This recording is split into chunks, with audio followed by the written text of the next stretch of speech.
Et nous abordons la dernière partie de Regard croisé de ce jour. Nous revenons au Togo. La lutte Evala 2023 démarre samedi dans la Kosa, la lutte traditionnelle en pays Kabia démarre ce samedi. Je commence par vous, Dominique Lacmont. Oui, merci. C'est, comme tu viens de le souligner, c'est une fête traditionnelle comme toutes les autres fêtes. Et que ça démarre. L'une des plus populaires. Oui, bon, ouais, c'est pas. Pas comme toutes les autres fêtes. Mais ouais, pas comme par Noël, rapport hein. à l'immensité les différentes étapes de cette fête et qui consacrent tout le temps. Ça, c'est l'une des principes. Et aussi, on l'a dit, c'est une fête c'est l'origine du président de la République. Il faut aussi que lui ici puisse assister. Donc, c'est tout un armada de manifestations qui est autour de cette fête et qui est devenue très grandiose. Mais l'autre chose que en dehors de la culture que cette fête donne, l'autre chose que moi je peux tirer qui est un peu quoi que c'est un peu cette semaine est devenue une semaine un peu la dépravation qui est autour de cette fête. C'est-à-dire que vous arrivez dans la ville de Kara, c'est toutes des petites fillettes en mini. Cette façon que je veux. Non, je veux qu'on enlève cette tâche qui veut salir cette manifestation. Okay. On fait croire que c'est une semaine de plaisir, c'est une semaine on quitte la culture vers le loisir en fait. Donc en ça, moi j'interpelle les organisateurs de la fête de tout mettre en œuvre pour que la culture soit primée. Sur le loisir en fait. C'est l'autre chose que moi j'attire. Maintenant, la troisième chose, c'est quand nous arrivons à une étape où quand même les gens voyagent beaucoup et il y a beaucoup de ces intempéries que nous rencontrons sur les rues.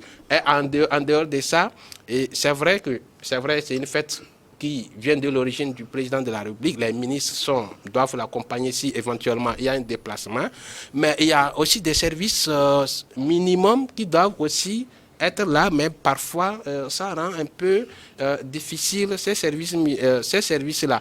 Il faut que ça aussi, on puisse régler cette partie pour que ça n'empiétine pas sur le fonctionnement de l'administration en fait. Voilà un peu ce que je dois dire par rapport à la fête. Sinon la fête doit donner toute sa couleur, mais ces différents couacs puissent être qu'on puisse quand même savoir de quelle façon les gérer pour que tous les Togolais se sentent quand même bien à l'aise. Et surtout la dépravation. La dépravation. Que les gens ne quittent pas ici pensant que je vais à un loisir. Non, on va à la culture. Et vous voyez, dans ces moments-là, c'est après ça, vous faites un suivi, c'est des grossesses un peu partout, c'est peut-être l'augmentation des infections et tout ça là. C'est comme Kara devient une proie lors des évalas. Au lieu que ça soit une culture, qu'on va pour une culture, mais après, les résidus, c'est-à-dire les conséquences de cette fête restent très énormes et très néfastes. Voilà, c'est quoi qu'il faut réellement que les organisateurs puissent prendre en considération pour rendre sa fête son éclat et son utilité. Au-delà du caractère traditionnel, vous voyez un peu de dépravation. Ah oui, oui, parce que je suis originaire de la Kara, je suis de la région de la Kara et je sais les moments de cette fête et j'attire l'intention parce que vous allez, sincèrement, si vous êtes dans la zone, les 2 semaines de fêtes traditionnelles, c'est vraiment une vie pas possible qui se manifeste autour de la ville. Donc, il faut vraiment que... je ne sais pas quelle serait cette mesure qui va être prise pour éviter cela, mais que ceux-là qui participent, qui vont à la fête, qui ne pensent pas que c'est le moment des évalas soit un moment de loisir. Pour eux. Donc, on ceux qui va sont pour... aussi là-bas ne profitent pas de l'occasion pour faire autre chose que ce qui devait être fait. Voilà, en réalité. Sylvestre, les Evala 2023, ça commence ce samedi. Oui, en fait, la culture, c'est le loisir aussi. Hein. La culture, c'est le loisir. Mais ça dépend de la manière dont les choses sont organisées. C'est vrai que depuis quelques décennies ou une décennie, la tendance aujourd'hui, c'est que Evala rime avec dépravation des mœurs et puis une administration qui est au ralenti. Vous faites le même constat que Dominique. Oui. Pour une fois, vous êtes d'accord. Pour une fois, je partage, oui. Pour une fois, je partage cela avec lui. Parce que C'est pas pour une c'est- fois, c'est- ils sont, c'est- sont tout le temps d'accord, c'est sauf le qu'ils disent des choses différemment. c'est le constat. Mais c'est- Non, ce constat, non, Dominique disait vrai, en parlant donc de la dépravation des mœurs, oui. Vous allez donc à Kara, l'ambiance donc dans la ville, autour de la ville, même dans les milieux reculés. Beaucoup donc profitent de cela hein, pour avoir facilement donc nos jeunes sœurs et tout. Et après, hein, c'est des choses à déplorer.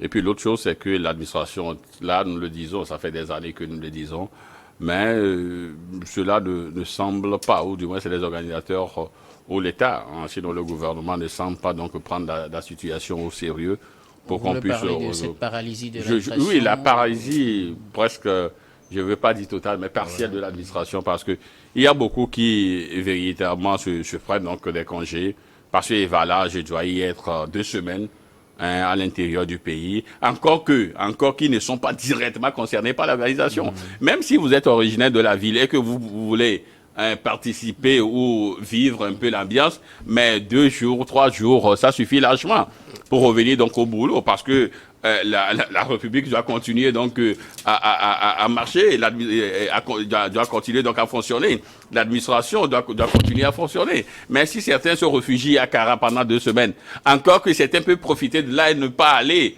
véritablement dans la ville, mais profiter pour faire autre chose. Or, ils seront payés à la fin du mois par l'argent du contribuable togolais. Donc, il y a tous ces paramètres-là qui entrent en jeu. Mais au-delà donc de tous ces aspects-là que nous déplorons, il faut aussi dire qu'avec Evala, on sent également une économie très fragile dans la ville parce qu'il y a les hôtels qui sont occupés. On sait qu'il y a quand même quelques finances qui sont jetées dans la masse et tout, parce que beaucoup en profitent. Même le petit vendeur donc de fan milk peut faire ses affaires. Donc il y a tellement, c'est-à-dire tout le monde, tant que tu as quand même quelque chose de génie en toi et que tu sais que les gens seront intéressés par cela, si tu le mets, ça marche, voyez-vous. Donc au moins pour ces 2 semaines-là, ça permet quand même à cette partie donc du pays d'avoir quand même une certaine aisance financière. Ça, il faut le faire maintenant. Il faut aller au-delà. Il ne faudrait pas que ce soit cette période-là que les gens s'arrachent quelques pécunes et après, bon, c'est la disette, oui, parce qu'après, voilà, les 2 semaines qui suivent, le mois qui suit, c'est véritablement difficile pour beaucoup. Ouais, donc il faudrait trouver des formules. Maintenant, l'autre cliché, c'est vrai, c'est voilà, ça vient donc de la partie où le président donc du pays originaire et tout s'adresse également à certains ministres et tout, mais il faudrait que au-delà donc de Vala, il y a aussi d'autres fêtes au Togo. Il y a Ekpesoso donc au niveau d'Aneho, ce qui n'est pas un des lacs où ce n'est pas le même rayonnement, le même engouement. Il y a les étapes. Et il y a à Ngochen, il y a des fêtes à Bobosan, Ngochen et tout ça. Mais on ne sent pas donc la même ferveur, le même engouement, le même rayonnement. Il faudrait quand même qu'on puisse arriver à un peu niveler les choses. Ce n'est pas parce que le président est originaire de là qu'on doit véritablement tout focaliser, donner tout le privilège donc à cette partie. Encore que j'aime bien Kara et souvent quand je suis à l'aise, quoi. Voilà. T'as la coup de faim. Eric, oui, voilà. Ouais, moi, je pense que la lutte Evala constitue aujourd'hui l'une des fêtes traditionnelles les plus remarquées à l'extérieur. Pourquoi? Tout le monde l'a dit, la raison, le chef de l'État est originaire de cette région. Et il y va. Et il doit y aller. Un président, quand il se déplace, c'est avec du monde. Et les gens aussi, pour lui montrer quand même leur sympathie, ils vont pour lui dire, voilà, nous venons fêter avec vous, Monsieur le Président, etc. C'est sûr que au-delà, ça rentre aussi un peu dans la politique. Ouais. Hein, et néanmoins, je pense que nous devrons tout faire parce qu'il y a beaucoup de fêtes traditionnelles qui sont anéanties, qui sont parties. Et aujourd'hui, vous savez, la culture togolaise est en train de partir comme ça. Si Sylvestre disait qu'il faut que toutes les autres fêtes traditionnelles soient l'image des luttes, et voilà, ce n'est pas forcément cela. C'est qu'il faut que comment dire, les ressortissants de toutes les contrées de ce pays connaissent quand même leur histoire. Qu'ils Et sachent qu'ils donnent aussi de la valeur à leur fête et qu'ils traditionnelle. donnent de la valeur à leur fête traditionnelle. C'est très important. Pour moi, aujourd'hui, quand je discute avec des amis à l'extérieur et ils disent ils veulent venir au Togo, et ils disent surtout pendant les Évalas. Et franchement, je suis content d'entendre ça. Il a parlé des PIP, il y a d'autres aussi qui connaissent les PIP. Ouais. Ça Il y a fait partie d'autres aussi aussi, des fêtes les plus connues. Hein. voilà, qui connaissent Agbobozan, Ouais.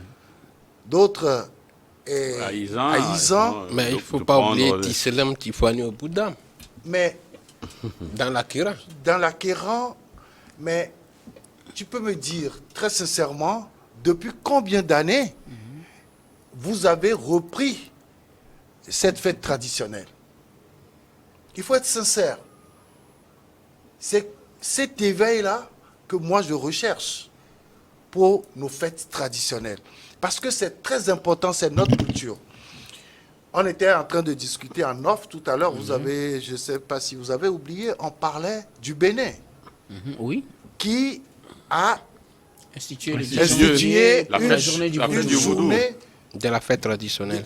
vaudou.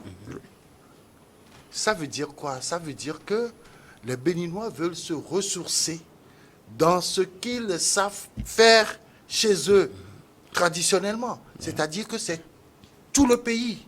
Ouais. Mais nous, ici, nous avons plusieurs fêtes. Nous n'avons aucune fête qui traduit réellement notre origine. C'est-à-dire qui est unique à tous Unique les Togolais. à tous les ouais. Togolais. Il n'y a pas ça. Alors que, en vivant sur le même territoire, nous avons forcément quelque chose qui nous réunit. Oui. Peut-être il va falloir le créer. Hein. Non, on peut en on trouver. va pas l'inventer. Si on fouille dans mais- l'histoire, on peut en trouver. Oui, mais le problème aussi, je le dis souvent, l'histoire du Togo a été trop tronquée Oui. pour des raisons de personnes, des raisons politiques, etc.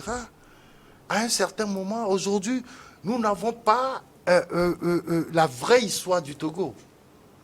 Il y a un ami qui me demandait la dernière fois, Mais vous prenez mon Après- dernier livre, vous aurez quand même l'histoire du Togo. Hein. après Oui, certainement, mon dernier livre, c'est- vous aurez l'histoire du Togo. certainement, Voilà. après Djitri, qui a créé Lomé. Oui, ouais. Mais sa descendance, on n'entend plus parler de la C'est famille vrai que Djitri. c'est vrai effectivement dans les cours Ou bien d'histoire. vous, Oui, vous oui. connaissez Bon, quelqu'un? la famille Djitré est toujours là. Moi, j'en connais. J'en connais, ok, effectivement. d'accord. Mais le personnage d'Itri, l'image, Djitri, l'image, quelle Personne. image on a de lui, etc. Mais quand on m'a posé la question, j'ai dit, c'est vrai, moi je connaissais un monsieur, paix à son âme, il a créé une école à Forever là-bas, qui s'appelle Djitri Zissou, quelque chose comme ça.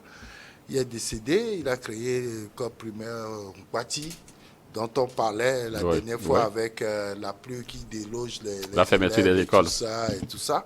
Et donc, je dis, il faut pour nous des fêtes références comme ça. Ça va nous permettre un jour d'avoir quelque chose, une journée nationale des fêtes traditionnelles, pourquoi journée pas. nationale traditionnelle. Une journée nationale traditionnelle, je ne sais pas. Mais pour moi, je dis, ce n'est pas parce que le chef de l'État vient de la région qu'il faut que chaque mois de septembre, tout le monde court pour aller regarder. Juillet. Chaque mois de juillet, pardon, autant il y a des mois, c'était quoi? Ça s'étalait sur un mois. Mais là, on a tout fait pour que ça soit sur 2 semaines. Une semaine, 2 semaines, 2 semaines maximum. Et donc, je crois que c'est très important pour nous de fêter notre tradition. Qu'est-ce que moi je retiens encore de cette fête traditionnelle? C'est un moment où les gens se retrouvent. Des gens politiquement qui n'arrivent pas. Parce que tout le monde dit dans ce pays, ouais, c'est le football qui nous unit. Les peuples, oui. Mais les fêtes traditionnelles aussi nous réunissent et nous unissent. C'est ce que nous oublions.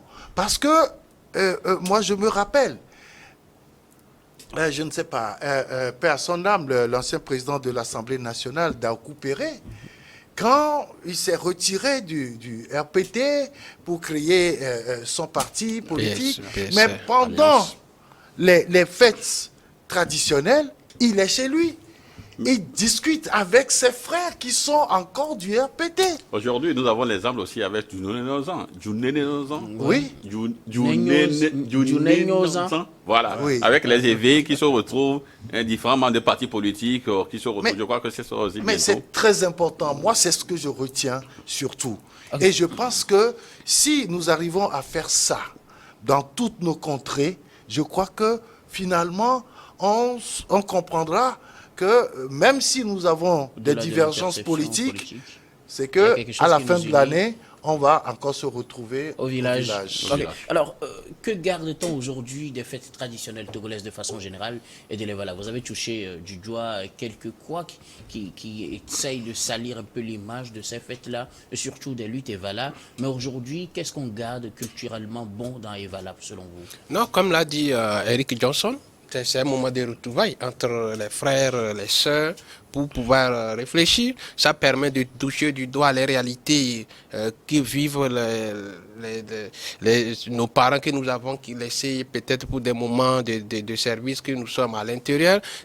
Même toute la diaspora se retrouve et partage quand même quelque chose en commun. C'est-à-dire qu'il y a longtemps, toi et vous et moi, on ne peut pas se retrouver parce que pour des raisons de service, quelqu'un en Europe, quelqu'un dans un autre pays, quelqu'un dans un autre domaine, le moment de fête, c'est un moment fédérateur où tous les fils, toutes les filles d'un même milieu se retrouvent et se rencontrent et se partagent les idées et réfléchissent également sur le développement de leur milieu. Alors, quelle est la plus-value de ces fêtes? Au-delà du cadre qu'ils créent peut-être pour les réflexions, on pourrait créer des cadres de réflexion au-delà des fêtes traditionnelles.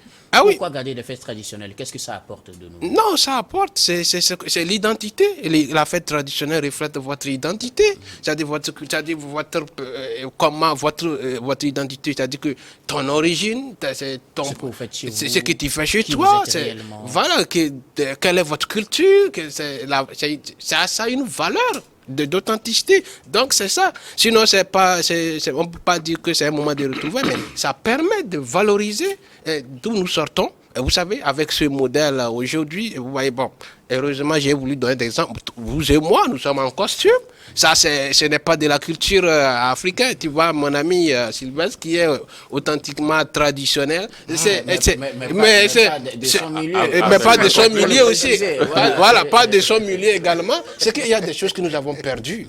Que nous devons, à ce moment-là, devaient nous ramener à la conscience pour voir, mais en réalité, nos aïeux, et tu faisais des choses que nous avons perdues, en fait. Il faut se retrouver, penser comment comment prendre des choses qui peuvent nous arranger, comment c'est-à-dire que pérenniser cette culture. C'est ça. Et c'est ça le moment de retrouvailles. Voilà. Donc, en dehors de ce que j'ai dénoncé, c'est cette dépravation que d'autres ne comprennent pas et pensent que c'est un moment, pour certaines petites, c'est le moment de faire les chiffres d'affaires, d'autres c'est le moment de se prendre dans l'air. De se prendre dans l'air. C'est ça qui entache nos fêtes traditionnelles en fait. Sinon, la fête a quand même sa valeur. C'est sa valeur culturelle, authenticité, réfléchir sur les questions de développement du milieu, c'est une bonne chose à pérenniser. Il voulait dire un truc important tout à l'heure.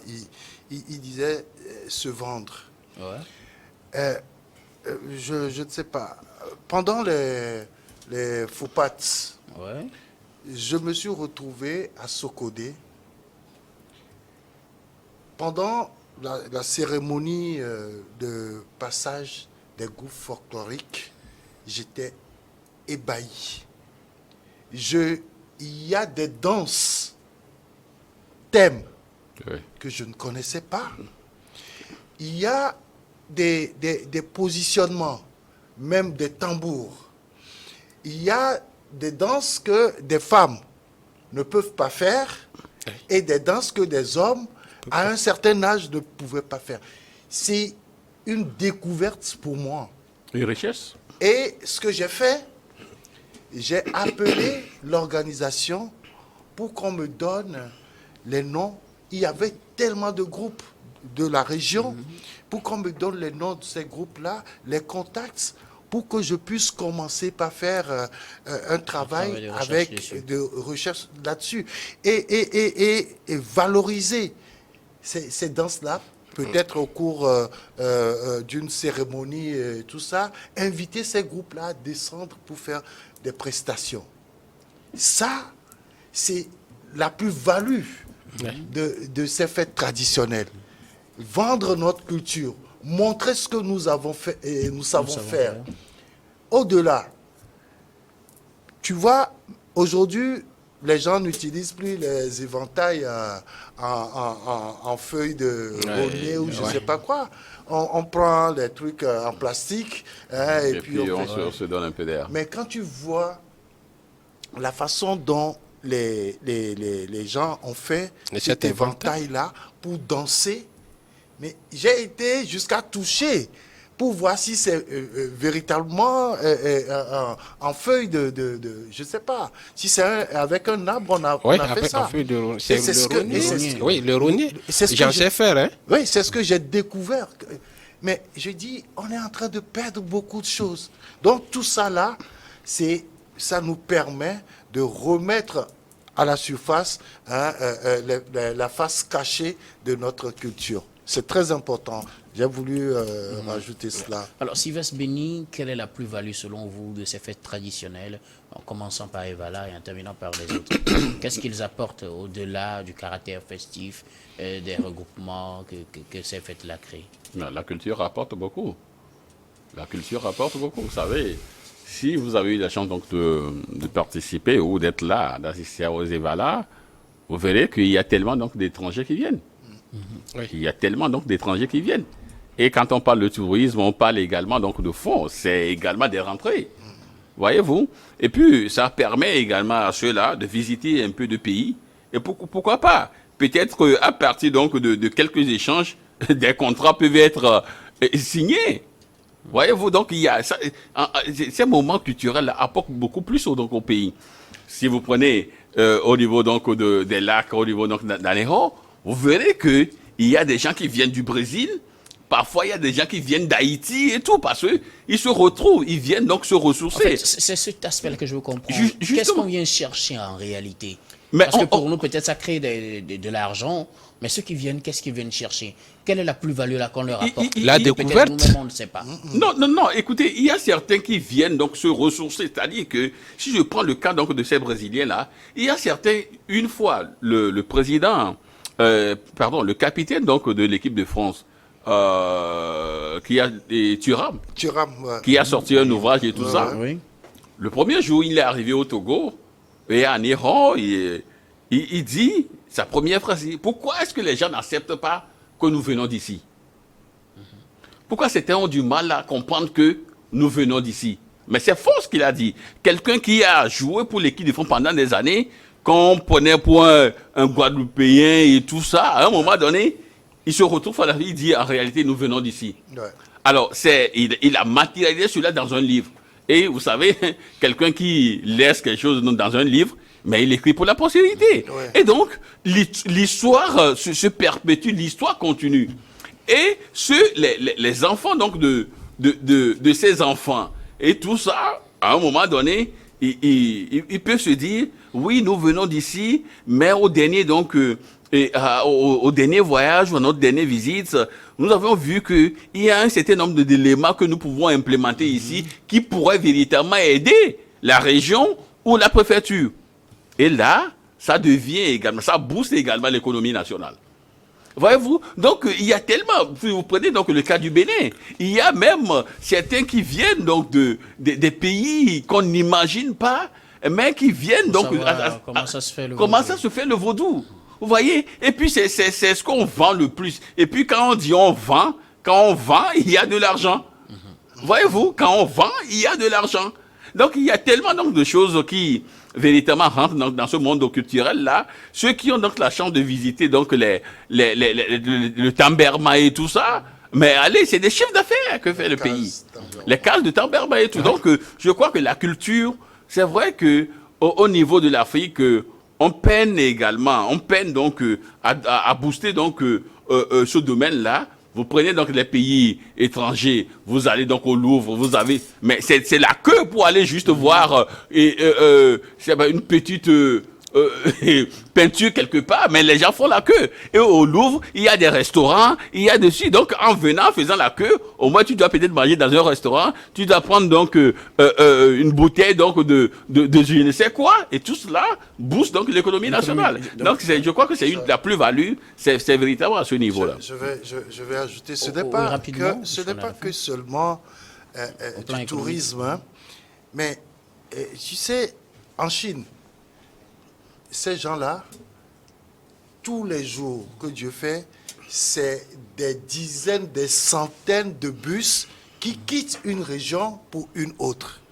Parce que les gens doivent découvrir l'histoire de leur pays. Et on leur permet ça, on organise des tours opérateurs. Hein, et ce sont, la majorité, c'est des Chinois. Aujourd'hui, les gens sont obligés d'aller en Chine pour voir comment ce pays-là arrive à se développer. Il y a l'argent qui tourne dans le pays. Ici, à travers nos fêtes traditionnelles, on peut rapidement développer un tourisme interne. Local. Et ça va booster notre l'économie. économie. Merci. C'est beaucoup de choses qu'on peut avoir à travers les fêtes traditionnelles. Merci beaucoup à vous d'avoir alimenté ce débat de Regard Croisé de ce jour. Merci à vous également, très chers téléspectateurs, d'avoir été des nôtres. Nous vous retrouvons la semaine prochaine pour d'autres numéros de Regard Croisé. D'ici là, portez-vous très bien.